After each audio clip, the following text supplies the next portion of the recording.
and welcome back to another birth chart reaction video. Today we are doing Taylor Swift, who is born December 13th, 1989, but you probably already knew that.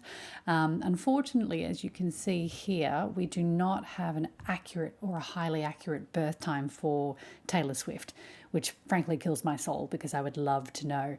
So when we don't have an accurate birth time, what that means is we can't talk about her rising sign or her ascendant because we don't know it, because that's determined by the moment of your birth. And also we can't talk about the houses, so we don't know which area of life her different planetary energies are showing up in.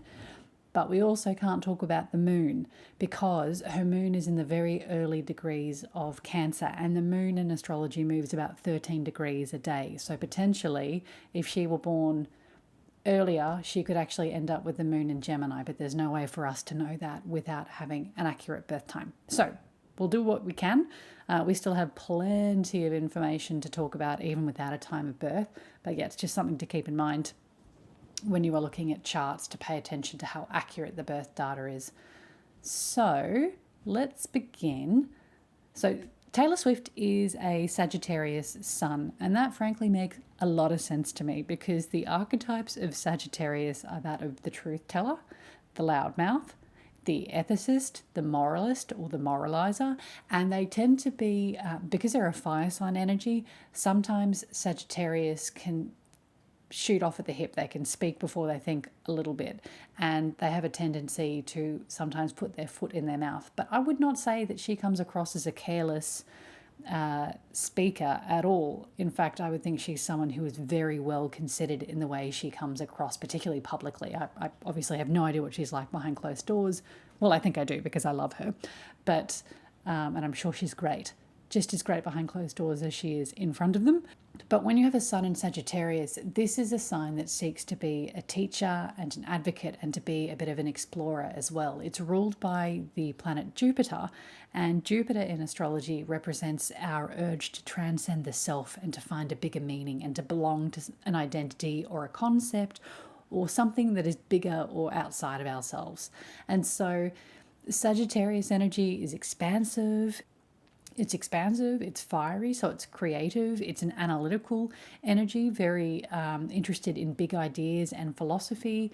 A lot of lawyers or philosophers, they will often have Sagittarius energy because it's concerned with ethics and morality, which obviously can go hand in hand with the law, or ideally it should. And the other thing that Sagittarius will do, as I mentioned, they are a truth teller. So if they have something to say, odds are they're just going to come out and say it without so much consideration for, I guess, etiquette or what's considered appropriate. And Taylor Swift is someone who is known for having the courage to actually be very explicit in her music about what it is she's feeling. It is a truth teller. It does want to say things, and it wants to say things bluntly. And so if Sagittarius has something to say, they're just going to come out and say it regardless of etiquette or regardless of whether it's appropriate. The fact that she wrote a song called Mean about a music critic who criticized her singing style and then went on to win a Grammy for that song, and then specifically referenced that he was the inspiration and was somewhat petty, justifiably in my opinion, in her acceptance speech of that award. That's such big Sagittarius energy to just say the thing you're kind of not meant to say and then get away with it, because Sagittarius is often very charming and gregarious and personable, and so they often can get away with saying things that other people can't. Occasionally they rub people up the wrong way, and they can be quite tactless because they may not think through everything they say, and them being a fire sign may not so easily perceive how what they're saying may be upsetting or unnecessarily hurtful to another party. But anyway, let's have a look. I would love to see what her... Oh, okay, so her Mercury is in the sign of Capricorn. That's interesting to me. I probably wouldn't have guessed that, but now that I'm thinking about it, I've listened to a lot of interviews with Taylor Swift talking about her, particularly in her younger years, learning the craft of songwriting, learning the craft of how to write a good song, which implies in her thinking that there is a right way and a wrong way in order to do something. And that is very Capricornian. Mercury is the way we think and communicate. It's the way we express ourselves, our style of expression, and what we tend to value intellectually.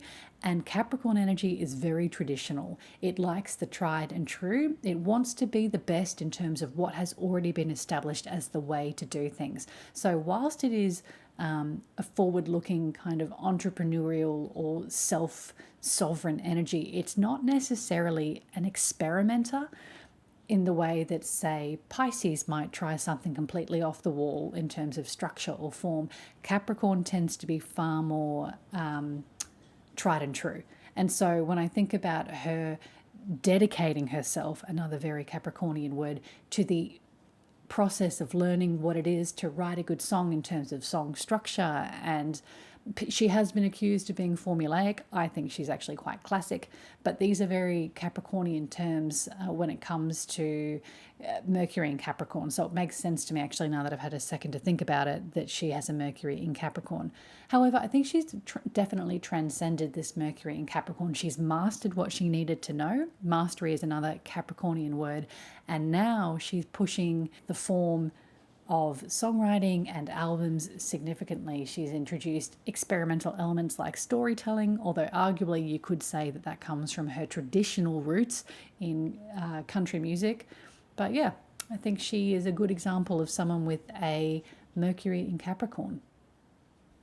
What else can we see? Oh, okay, so she has Jupiter in Cancer, and that actually feels very prominent to me because Jupiter is how we like to grow and expand in this lifetime, and it's also our impulse to seek an identity or a sense of belonging that transcends the self.